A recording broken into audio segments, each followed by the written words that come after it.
तेरी सरकार में जनता मुखी भर्ती उमर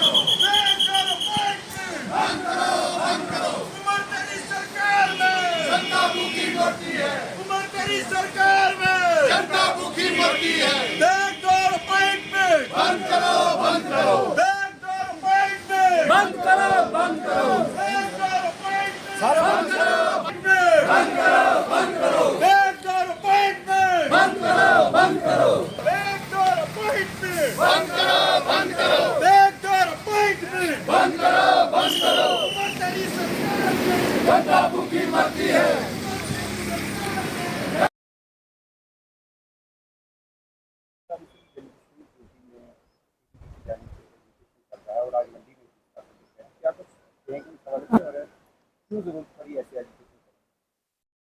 सर, सबसे पहले हम आपके मीडिया वालों के शुक्रगुजार हैं कि आवाम की जितनी भी मुश्किलात हैं, चाहे छोटे हों चाहे बड़े हों, उसको हुकाम बाला तक पहुँचाकर उनकी मुश्किलात को अवाम बाला की मुश्किलात को बड़े बड़े अफसरों तक, हुकूमत तक पहुँचाना और उसका इजाला करना।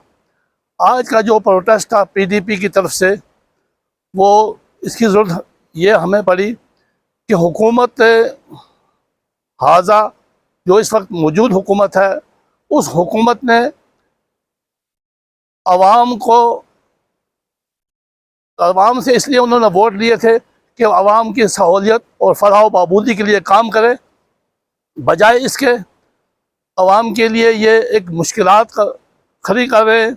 इन्होंने बैकडोर एंट्री शुरू की हुई है।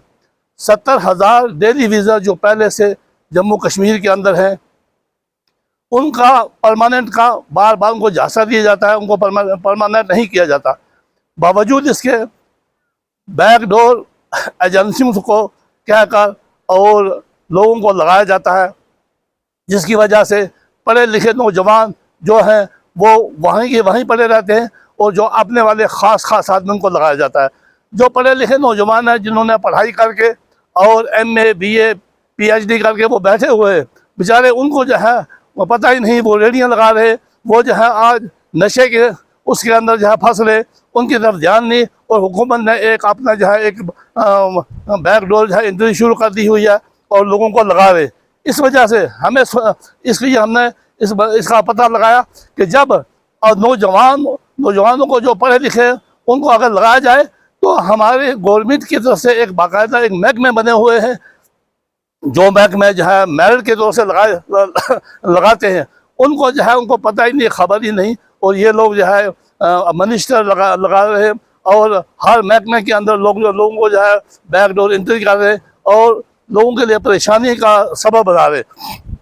आज आपका क्या होगा, अगला कदम क्या होगा आपका? अगर LG साहब ने इस बैकडोर एंट्री पर रोक ना लगाई, उसकी तहकीकात ना की, और तहकीकात ना होने के बावजूद हमने फिर आगे देखना है कि आज इसके बाद हम जो है कोई बड़ा कदम उठाएंगे, जिसके बाद जो है हुकूमत ये ना कहे कि हमें पहले इतला नहीं दी। लिहाजा LG साहब से गुजारिश है कि जो भी बैकडोर एंट्री की हुई है, इनको ख़त्म किया जाए और उनके ऊपर जो है सख्त से सख्त कार्रवाई की जाए। और हम ये नहीं कहते कि उनको बैकडोर एंट्री के लोगों को क्यों लगा रहे, नौजवानों को क्यों लगा रहे। हम कहते हैं लगाओ, लेकिन तरीके से लगाओ, जिसका हक है उनको लगाओ। यह इसलिए आपका शुक्रिया।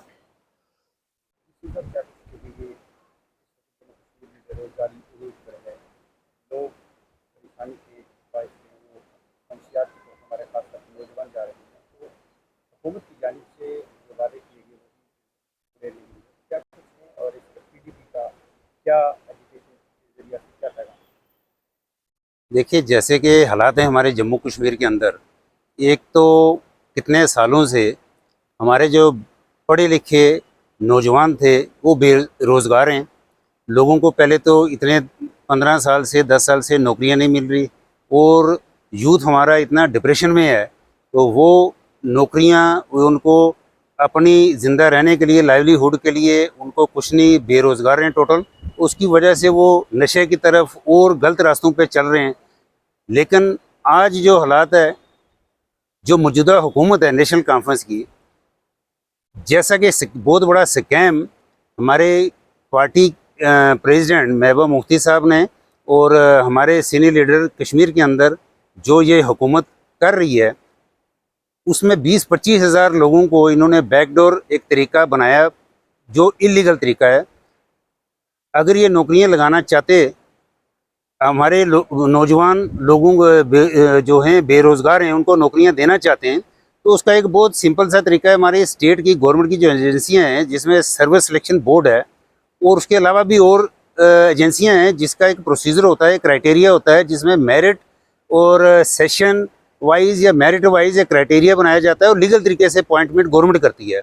लेकिन जैसा कि नेशनल कॉन्फ्रेंस की हमेशा ये रहा है तरीका, इन्होंने अपने दौर में हमेशा इन्होंने इलीगल तरीके से अपॉइंटमेंट की हैं और जिसका नतीजा ये होता है कि जो जितने भी अपनी इनके मिनिस्टर हैं, एमएलए हैं, मिल के एक अपना बनाते हैं और उसमें अपने लोगों को, चाहे वो उसके काबिल नौकरियों के हैं चाहे वो नहीं हैं, उन लोगों को लगाया जाता है और उसमें बहुत बड़ी करप्शन भी की जाती है और जिसका नतीजा ये होता है जो काबिल और जो डिज़र्विंग जो एजुकेटेड यूथ है वो रह जाते हैं।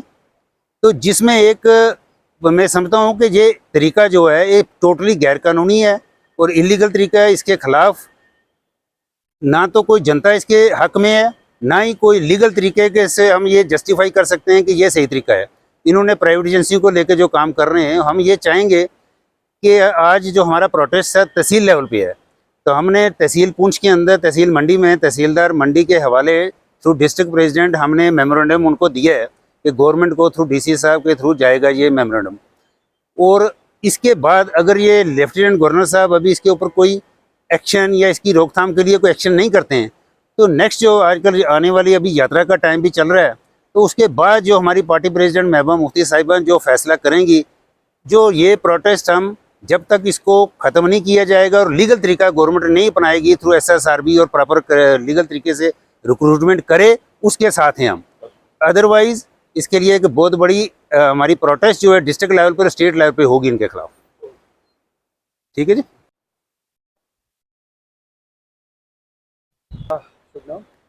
मैं कमलजीत सिंह PDP का एक कारकुन हूँ।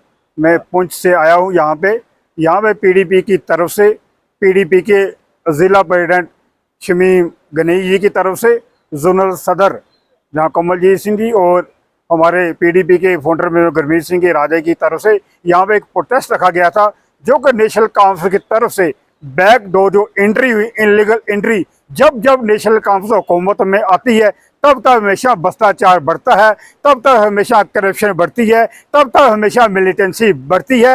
ये PDP का जो प्रोटेस्ट था, ये एक छोटा सा प्रोटेस्ट था कि हमने मेमोरेंडम जो तहसीलदार साहब को देना था। PDP की जो हमारी प्रेसिडेंट है मोहतरमा जम्मू कश्मीर के चीफ महबूबा मुफ्ती जी ने, उन्होंने कहा यह जो सीजन है, यहाँ से बाहर से यात्री आ रहे हैं, इनका हमने वेलकम करना है। उन्हीं को मद्दे में नजर देखते हुए आज हमने छोटा सा प्रोटेस्ट किया। इसके ऊपर ये कार्रवाई ना हुई, जो बैकडोर के एंट्री के ऊपर कार्रवाई ना हुई, जैसा ही हमारे हाई कमान की तरफ से आदेश आएगा उसी तरह का प्रोटेस्ट यहाँ पे पुंछ में होगा, चाहे पुंछ हेडक्वार्टर में हो, चाहे मंडी तहसील में हो, जहाँ भी प्रोटेस्ट होगा जरूर होगा। मैं आपके माध्यम से एक और बात करना चाहता हूँ, यहाँ पुंछ के अंदर, यहाँ CMO ऑफिस के अंदर कोई ऐसे अफसरान उस कुर्सी पे बैठे हुए हैं जो कि लोगों को कहते हैं कि मैं सकीना इट्टू का रिश्तेदार हूँ, मेरा कोई कुछ नहीं बिगाड़ सकता। ये उनकी गलत फहमी है। यहाँ के मंडी के एक सोशल एक्टिविटी हैं हमारे हैंडीकैप के फ्री जी, उन्होंने भी ये काफ़ी समय पहले एक वीडियो वायरल की थी कि CMO ऑफिस में जाओ, CMO से हमें कहते हमारा कोई कुछ नहीं बिगाड़ सकता क्योंकि मैं सकीना इट्टू का रिश्तेदार हूँ। ये जब नेशनल काउंसिल की हुकूमत आती है, जब भी नेशनल काउंसिल चाहे कोई MLA हो, चाहे कोई मिनिस्टर हो, उनका कोई रिश्तेदार हो या कोई जान पहचान का हो, हमेशा ही अवाम को दाड़े मारता है, अवाम को दबाने की कोशिश करता है। अवाम दबने वाली नहीं है, इसके भी कार्रवाई होनी चाहिए। शुक्रिया।